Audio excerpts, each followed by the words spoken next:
बेटा।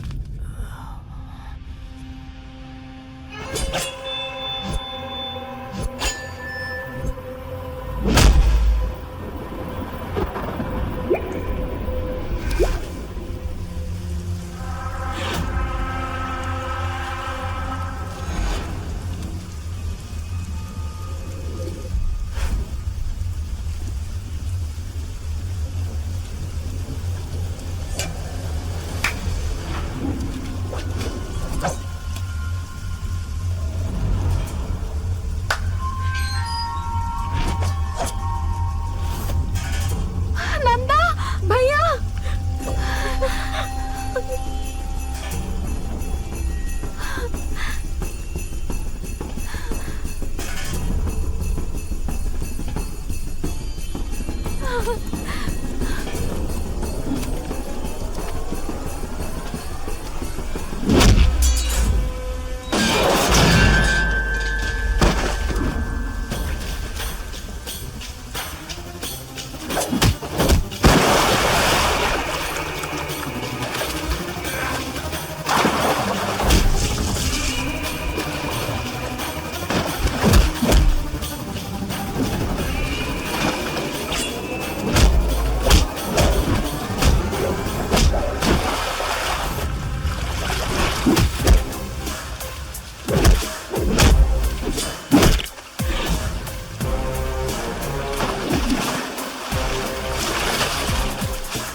बंगलों में बैंकॉक।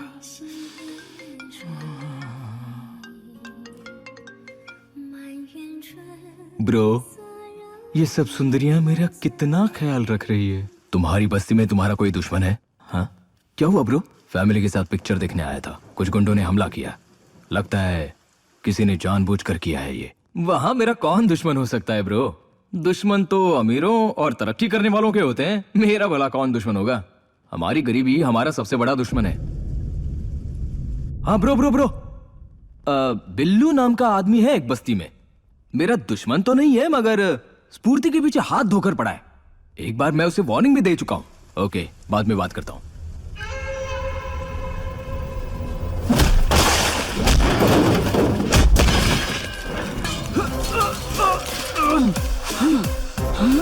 छोड़ मुझे।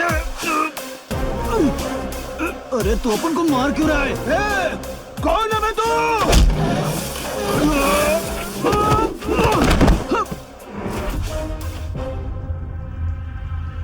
मेरे जाने के बाद तेरा बेटा मेरा इंट्रोडक्शन देगा। बैठ जा, बैठ जा। मौसम अच्छा है, तू अपनी फैमिली के साथ बैठकर कौन खा रहा है? मैं भी अपनी फैमिली को लेकर पिक्चर देखने गया था। तेरे बेटे ने डिस्टर्ब किया। अपन ने कुछ नहीं किया बापू, पर ये मानता ही नहीं।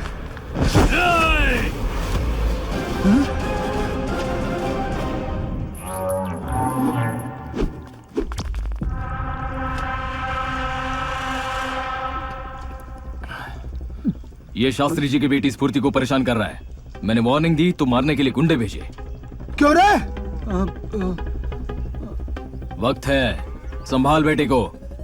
अगर ऐसा दोबारा हुआ तो ये यहां चलकर नहीं आएगा, एम्बुलेंस में आएगा।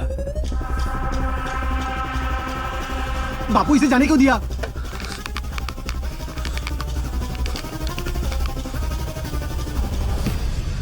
अपने गुस्से पर कंट्रोल मत कर, बेटे पर कर। अगर मेरी बातें फिर भी तेरे दिमाग में नहीं उतरी हैं, मैं तुझे एक सलाह देता हूं। मेरे जैसे इंसान को मारने के लिए परफेक्ट प्लानिंग और एक्सीलेंट एग्जीक्यूशन होनी चाहिए। If you need any financial support, text me, मैं लोन अरेंज करवा दूंगा।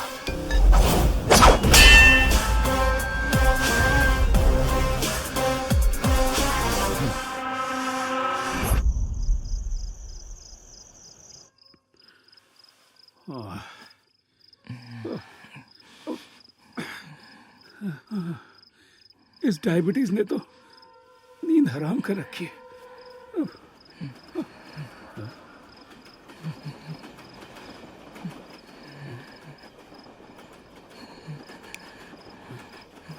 नंदा, नंदा, अरे इसे तो तेज बुखार है। अरे सुनती हो? जी। जल्दी क्या हुआ? जल्दी आओ यहाँ, जल्दी क्या जल्दी बात आओ। है? देखो इसे, हाँ। देखो बदन बुखार से तप रहा है। ओह, सोने से पहले तो बिल्कुल ठीक ठाक था। नित्या, भगवान। जाकर वो कंबल लाओ।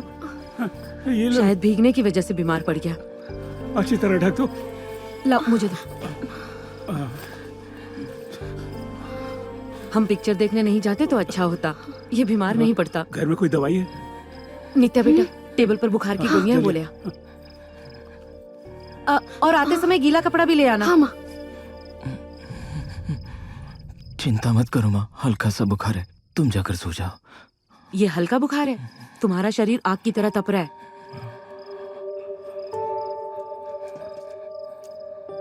उठो बेटा, ये दवाई खा लो।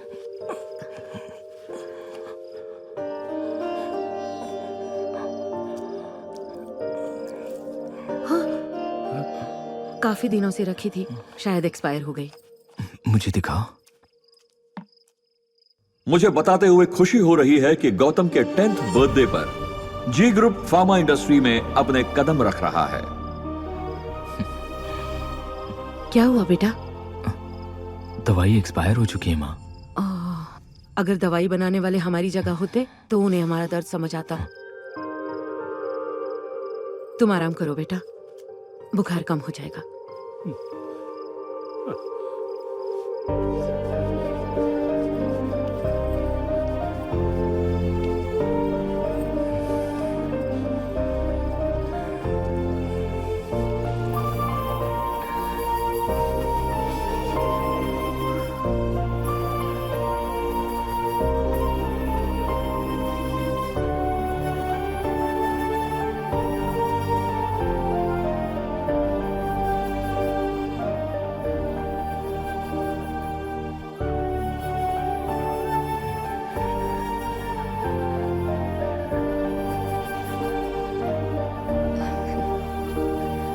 बुखार कैसा है बेटा? अब ठीक लग रहा है माँ।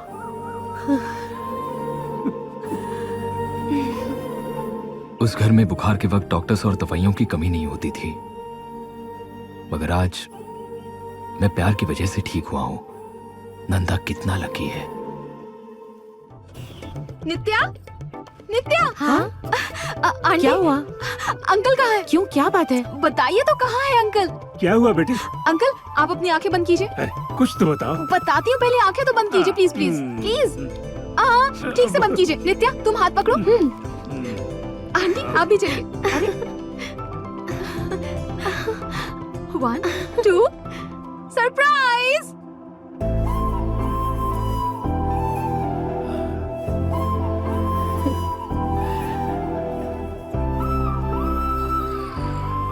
नया स्कूटर खरीदा?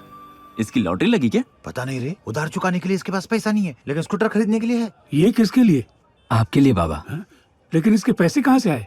ऑफिस से थोड़ा एडवांस लिया और बाकी का ईएमआई मैं चुकाऊंगा। इस उम्र में स्कूटर चलाऊंगा? 25 साल से आप ऑफिस पैदल जा रहे हो बाबा, अभी मैंने कमाना शुरू किया है, आप आराम कीजिए।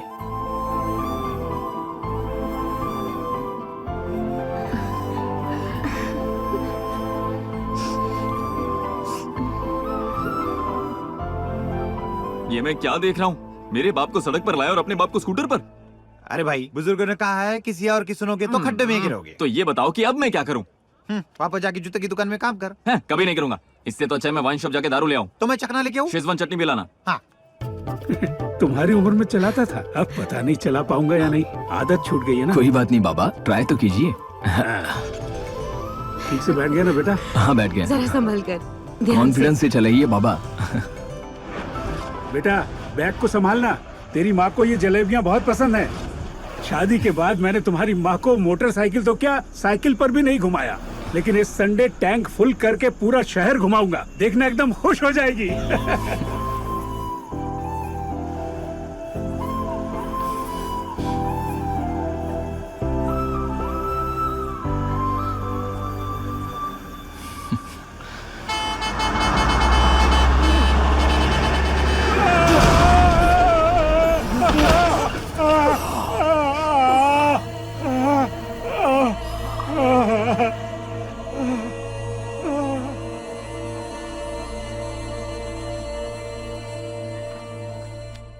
जान को कोई खतरा नहीं, मल्टीपल फ्रैक्चर्स है, पैर डैमेज हो चुका है।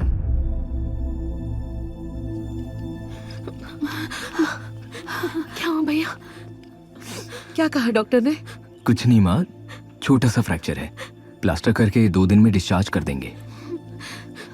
मुझे लगा था हमारा अच्छा वक्त आ गया, लेकिन भगवान को ये मंजूर नहीं।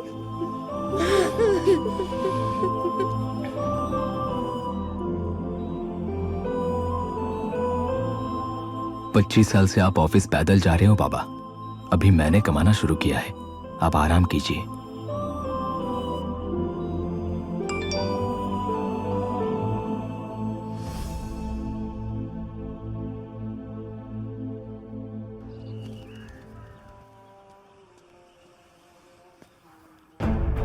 ये सब कैसे हुआ ब्रो? ये एक्सीडेंट नहीं हो सकता ब्रो। मेरे बाबा का कौन दुश्मन हो सकता है ब्रो? नॉट नेसेसरी कि वो उनका दुश्मन होगा, या तो वो तुम्हारा दुश्मन हो सकता है या फिर मेरा हो सकता है। बिल्लू के घर घुसकर मैंने उसको धमकी दी थी, शायद वो, या फिर जी ग्रुप के आस्तीन का सांप मुद्रा हो सकता है। नंदा, तुम्हारा मतलब हमारे प्लान के बारे में किसी को पता चल गया है ब्रो? ये सब सुनकर मुझे बहुत डर लग रहा है ब्रो। मैं तुम्हारे हाथ जोड़ता हूँ, ये 30 दिन का एग्रीमेंट कैंसिल करते हैं और अपने अपने घर लौट जाते हैं, ठीक है ना? अगर बाबा को कुछ हो गया तो मैं बर्दाश्त कर लूंगा, मगर तुम्हें कुछ हो गया तो तुम्हारे डैड इस शहर में मेरे घर के साथ साथ पूरी बस्ती को तबाह कर देंगे। प्लान ऐसे बीच में क्यों ड्रॉप करना है बोलो? सिर्फ 3 दिन की बात है और नित्या की एंगेजमेंट भी है। शादी में तो तुम रहोगे, एंगेजमेंट में तुम मुझे रहने दो, तब तक प्रॉब्लम सॉल्व हो जाएगा। वो बात नहीं है ब्रो, तुम्हें कुछ हो गया तो मुझे कुछ नहीं होगा। I can take care of myself. बाबा कैसे हैं? मैं उनका ख्याल रखूंगा।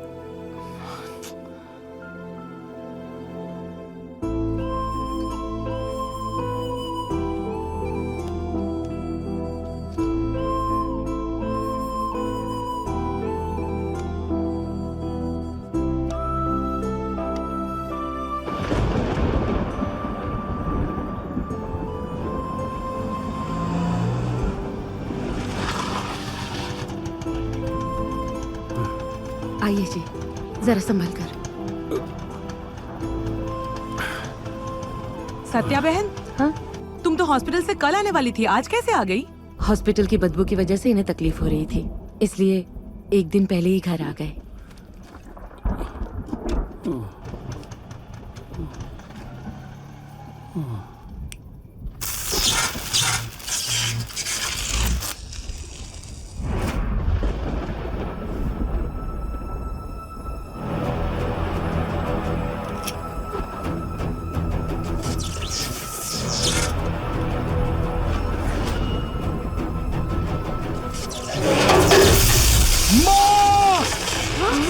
चलो चलो यहाँ से, चलो।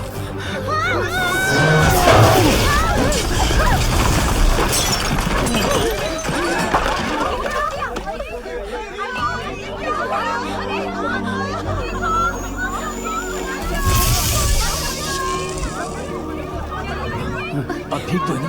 आप ठीक? कुछ नहीं, मैं ठीक हूँ माँ। हे भगवान, ये कैसे गिर गया? आप सब ठीक है ना सत्या बहन? जी बहन जी, लेकिन ये गिरा कैसे? समझ में नहीं आ रहा। कहीं चोट तो नहीं है? नहीं, हम सब ठीक हैं।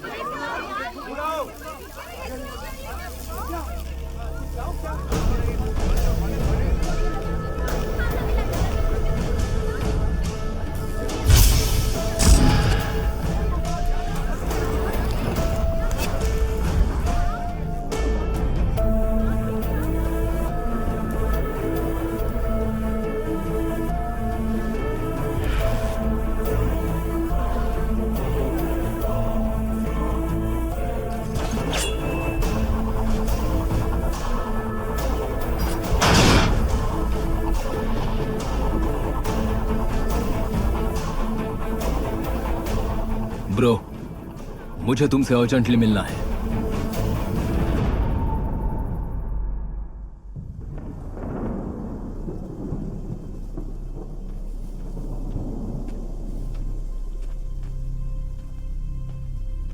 Hi bro.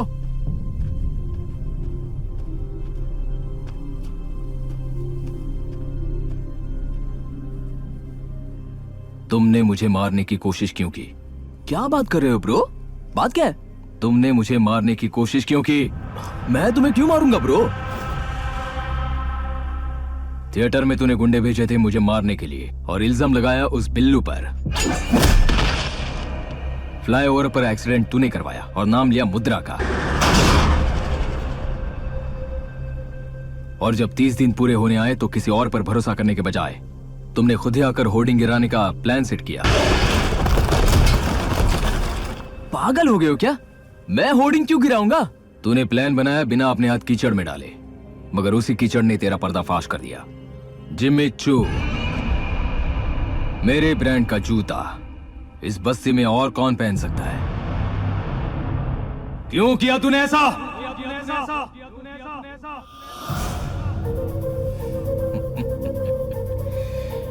ये सब मैंने ब्रो पैसों के लिए किया। पैसा दुनिया पर राज करता है, ये मैंने जिंदगी से सीखा। मगर ये बात तू नहीं समझेगा गौतम। अपना घर देखा है क्या? रिंग रोड से 5 किलोमीटर की दूरी पर बसा स्वर्ग है वो। एक आवाज लगाओ, नौकर चाकर, सिक्योरिटी ऑफिसर्स, डॉक्टर्स भागे चले आते हैं। नहाना है तो बस शावर के नीचे खड़े हो जाओ, बिस्तर पर सो जाओ तो सुबह का पता ही नहीं चलता। कितना सुख है वहाँ। मेरे एक इशारे पर 100 लोग काम करते हैं वहाँ। और क्या चाहिए? ये सारी खुशियां मुझे 30 दिन के लिए नहीं, जिंदगी भर के लिए चाहिए। फिर मैंने सोचा ब्रो, अगर मुझे ऐसी जिंदगी जीनी है तो तू नहीं जी सकता। उसी वक्त मुझे ऐसा सज्जन मिला जो तुम्हारे लिए सेम फीलिंग रखता था ब्रो। उसे उस बस्ती में ही दफनाएंगे।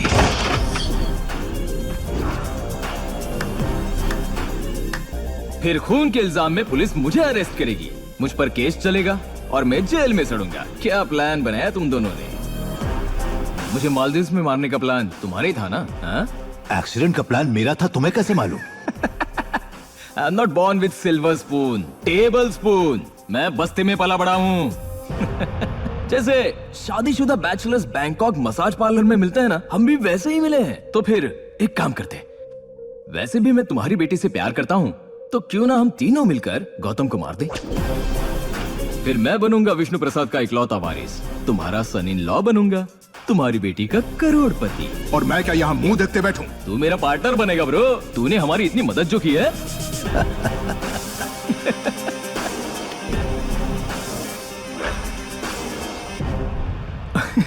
और वैसे भी तुझे तो मरना ही था ना, क्या फर्क पड़ता है? तो वो सुसाइड हो या फिर मर्डर हो। 25 साल पैदल चलने के बाद पहली बार स्कूटर पर बैठे थे। उन्होंने क्या किया था? वही तो मैं पूछ रहा हूँ। उसने मेरे लिए क्या किया आज तक? बचपन से लेकर आज तक उसने मुझे गरीबी में पाला।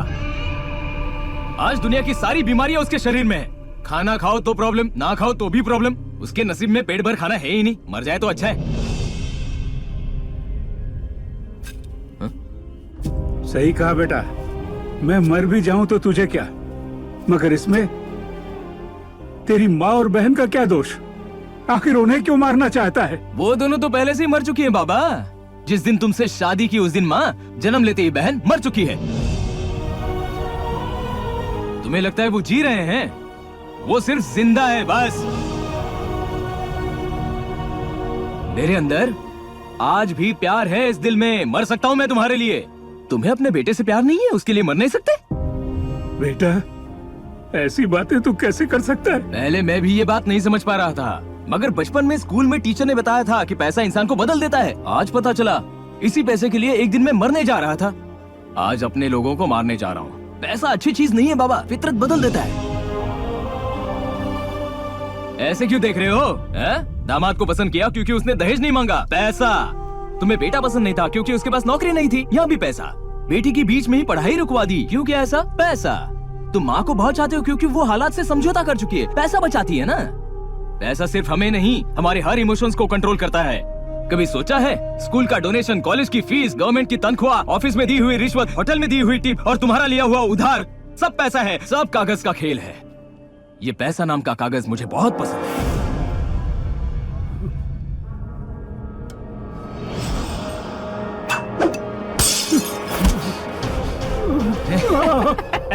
जब तूने मुझे अर्जेंटली मिलने के लिए बुलाया तभी समझ गया कि तू ऐसी हरकत करेगा। नीचे रख, रख।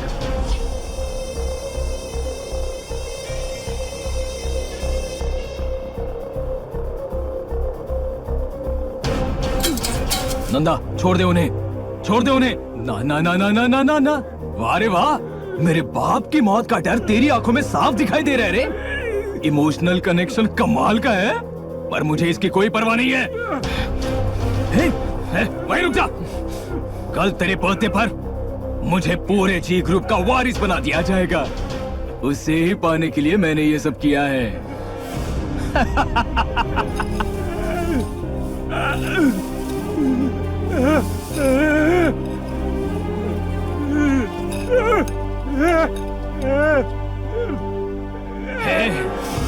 अभी तक तो तूने मेरा गेम बिहाइंड द स्क्रीन देखा है, अब तू वही गेम ऑन स्क्रीन देखेगा। बाबा, बाबा उठिए, बाबा उठिए।